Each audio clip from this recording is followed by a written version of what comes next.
জামাতে ইসলামের নায়েবে আমির তায়ের সাহেব 5 দফা দাবি ঘোষণা করেছে। 5 দফা দাবি হলো ফিয়ার পদ্ধতিতে নির্বাচন, জুলাই সনদ বাস্তবায়ন আর গণভোটের আয়োজন। এই দাবিগুলো নিয়ে তারা রাস্তায় নেমে পড়েছে। তো এই জুলাই সনদটা আসলে কি? জুলাই সনদটা কার?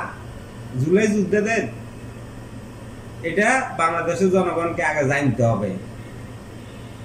এই যে জামাত দাবি করতে আছে নির্বাচনের আগে গণভোট, কেন দাবি করতে আছে? জুলাই সনদ বাস্তবায়ন কেন দাবি করতে আছে?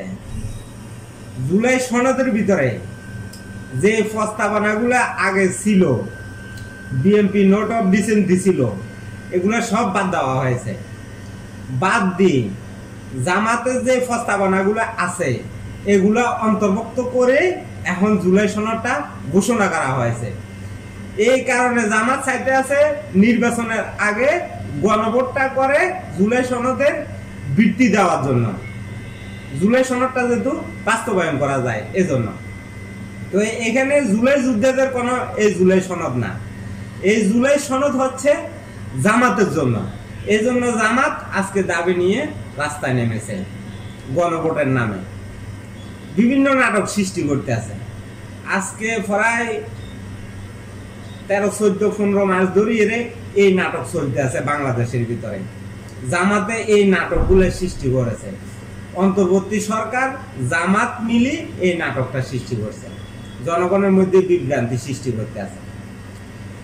এখন জুলাই সনদ বাস্তবায়ন করতে হলে গণভোট আগে করতে হবে, এই দাবিগুলো উঠেতে আছে।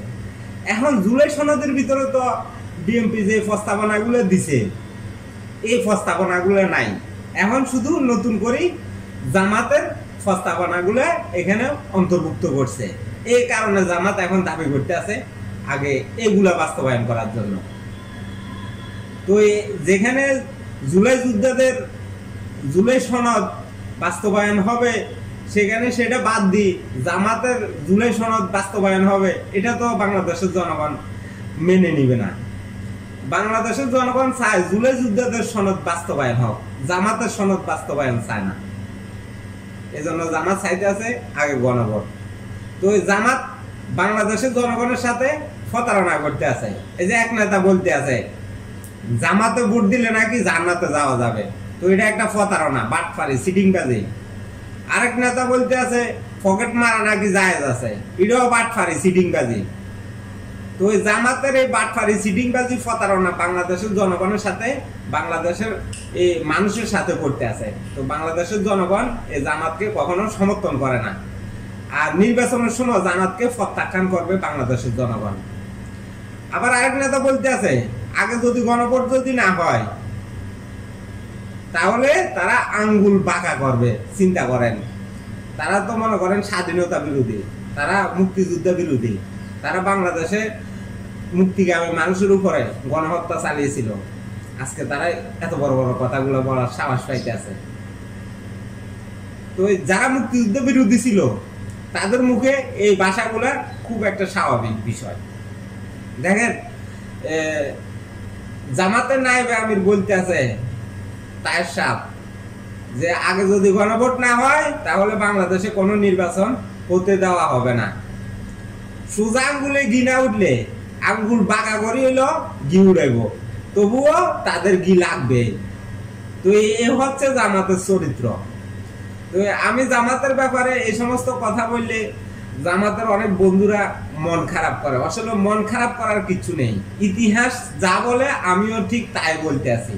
আমি ইতিহাসের বাইরে গিয়ে কোনো কিছু বলতে আছি না। বিএনপি অন্তর্বর্তীকালীন সরকারকে অনেক সমর্থন করে যাইতেছে, কিন্তু আজকে জামাত কথায় কথায় রাস্তায় নেমে পড়ে, আন্দোলন সংগ্রাম শুরু করে দেয়, জনসমর্থন দেখায় মানুষকে। তো বাংলাদেশের জনগণ বুঝে যে এই বন্ডামি, এই সমস্ত নাটক, এগুলো সবকিছু বাংলাদেশের জনগণ জানে, জামাতের বন্ডামির এগুলা। এখন কিভাবে এই জামাতের নেতারা এই কথাগুলো বলতে পারে যে জামাতে ভোট দিলে জান্নাতে যাওয়ার সম্ভাবনা আছে, অন্য দলে ভোট দিলে কখনো জান্নাতে যেতে পারবে না? এই সমস্ত কথা তো জামাতের নেতাদের মুখে মানায় না, কারণ তারা ইসলাম ধর্মে বিশ্বাস করে। আসলে যারা ইসলাম ধর্মে বিশ্বাস করে জামাতের, তারা এই কথাগুলো বলে না। যারা ইসলাম ধর্মে বিশ্বাস করে না, ইসলামের সাথে প্রতারণা করে, তারা শুধু এই কথাগুলো বলতে পারে। জামাতে ইসলামী আসলে অনেক মানুষ বলতে আছে জামাতে ইসলামী নাকি ধর্ম ব্যবসায়ী, এটা মানুষের মুখে আমরা শুনতে আছি। তো এটার নমুনা এখন দেখা যাইতেছে যে জামাতে ভোট দিলে আপনি জান্নাতে যেতে পারবেন, জামাতে ভোট না দিলে আপনি জান্নাতে যেতে পারবেন না। তো এই ফতুয়াগুলো কিভাবে দেয়? মানুষের সাথে প্রতারণা করতে আছে এই ফতুয়াগুলো দিয়ে, মানুষকে বিভ্রান্তি সৃষ্টি করতে আছে, বাংলাদেশের জনগণের সাথে তামাশা সৃষ্টি করতে আছে। বিএনপি 16-17 বছর গণতন্ত্রের পক্ষে আন্দোলন করে গেছে, অন্যায়ের বিরুদ্ধে আন্দোলন করে গেছে। বিএনপি হলো গণতন্ত্রের পক্ষের দল। বিএনপি আগামী জাতীয় সংসদ নির্বাচন 2026 সালের ফেব্রুয়ারি মাসে দানের শীষ মার্কা জনগণ ভোট দিয়া বিএনপিকে নির্বাচিত করবে।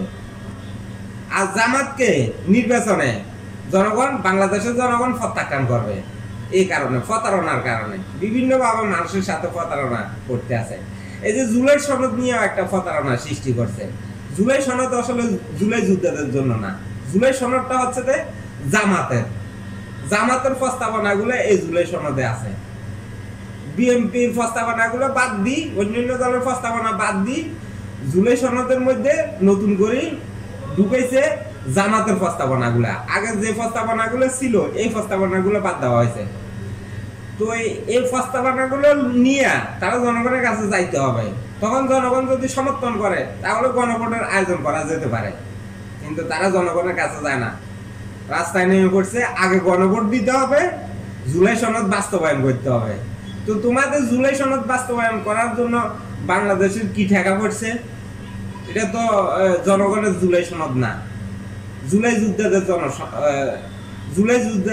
জনসনদ নয়, এটা তো তোমাদের সনদ। তো এই সনদ কখনো বাস্তবায়ন হবে না, কারণ নিজের মন গোয়া মতো যদি প্রস্তাবনা থাকে যে সনদের ভিতরে, এই সনদ বাস্তবায়ন হওয়া কোনোভাবে সম্ভব না। বিএনপির নোট অফ ডিসেন্ট গুলো থাকতে হবে, তাহলে জুলাই সনদ বাস্তবায়ন হওয়ার সম্ভাবনা আছে।